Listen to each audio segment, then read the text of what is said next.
Hello everybody, boy and Dulabic here. Welcome to Filmmaking Today. In this episode, we're going to talk about this lovely thing right here, which is I'm not really sure how to pronounce it. I think it's YaeCCC. I don't know. It's a tabletop motorized dolly slider dolly. This is a Chinese product, so it goes under a lot of different names online, which is not uncommon for Chinese products. They are all the same. The difference is, in some cases, it might not come with the battery. From what I've seen, they're basically the same thing. So this is a small motorized slider. It has a load capacity of 6 kilograms, which is about 13 pounds. It moves at a constant speed of 2.5 centimeters per second, which is about 1 inch per second. It uses a CR2 lithium battery that should last under maximum load about an hour, and then the lighter your camera is, obviously it's gonna last longer. They do say that if you use a cell phone with this guy, your battery should last for about 9 hours or so, 8 or 9 hours. I have been using it now for,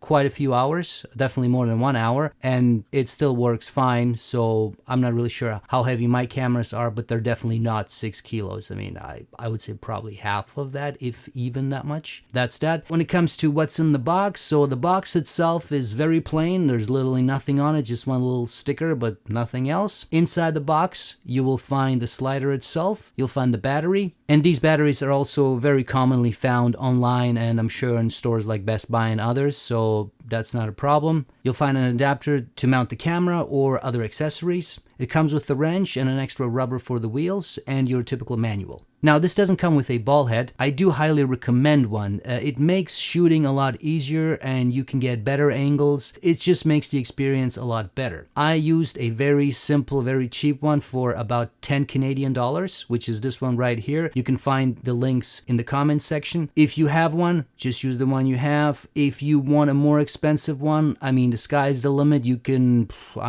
spend hundreds of dollars on it if you choose to. I really don't see the point unless you're going to use it for something else, for your main camera and all that stuff. But honestly, for this, just something as simple as what I have works just fine. Now, another thing you can use on this setup is an articulating arm. I use this guy and it really works very nicely. You can get really cool shots. You can position the camera above your object like I have here. That's something to keep in mind. It does work better if you have a lighter camera. So for example, my Micro Four Thirds cameras do work with it. If you have a heavier camera, and depending on how you position it, it might just be too heavy for this little thing to handle. So something to keep in mind, but it definitely is a nice add-on for this setup. The build quality of the actual slider is really great. It is built very nicely, very sturdy, so you're not going to have any problems. This isn't some cheap plastic. This is really nice. On the device itself, there's only one button, which is basically the on and off button. Now, you can reverse the direction of the actual device, so if you wanted to go from left to right or right to left, the way to do that is you have to take the battery out and put it in the other way. So how you put the battery inside, whether positive goes first or negative goes first, does impact which way the dolly is moving. It sounds kind of funny, but that's just something you got to keep in mind. The image quality you'll be able to get out of it is also really cool. I mean, this allows you to get some really great product shots,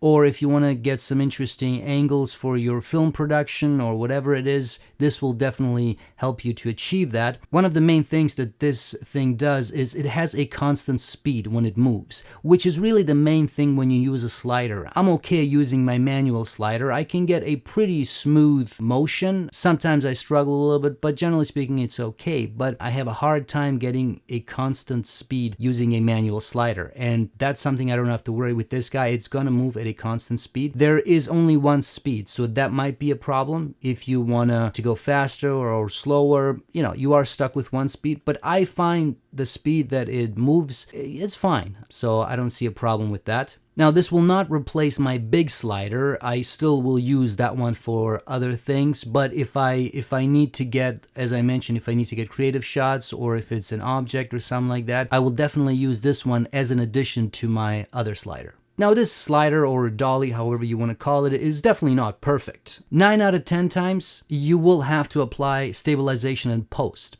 I use the Warp Stabilization VFX plugin in Premiere Pro. However, these days, that's really not an issue anymore because these plugins have gotten so sophisticated that you don't even notice that they have been applied. I mean, they don't distort the image, so it's really not a problem. Here you can see a before and after, and you can see it's definitely not the smoothest motion. It's definitely a little bumpy here and there, and just not great. However, after I apply the plugin, this is what comes out of it. And I mean, this is beautiful, and you cannot tell that stabilization has been applied in post. Obviously, don't go overboard like everything else. So that's something to keep in mind. You will have to use stabilization, which again, in my opinion, not a problem. I've also tested this little thing on different surfaces, and of course, it is best used on a smooth surface, so that goes without saying. However, I have used this on a carpet as well, and while it's not the smoothest motion, it's also not the worst. It's okay. If you have to use it on a more rugged surface, something like carpet, I'm not saying go outside on, I think on concrete it might work well depending on how smooth it is, but if it's something like carpet, it might still work. So all in all, for the price, which is about $40 US, $40 for this guy, and then let's say an additional $5 to $10 for a ball head, you can't go wrong. As I mentioned before, this is great for products and objects, and also for indie filmmakers who are looking to add more interesting shots and don't want to spend a fortune to do so. And also if you work in very small spaces and you just don't have room for a big slider or a dolly setup, something like this might work for you. So definitely check it out. All the links will be in the comments section, so check them out. Stay tuned for more. Follow me on all the social media platforms. Just type in my name, Bojan Dulabic, and stay tuned for more. Thanks.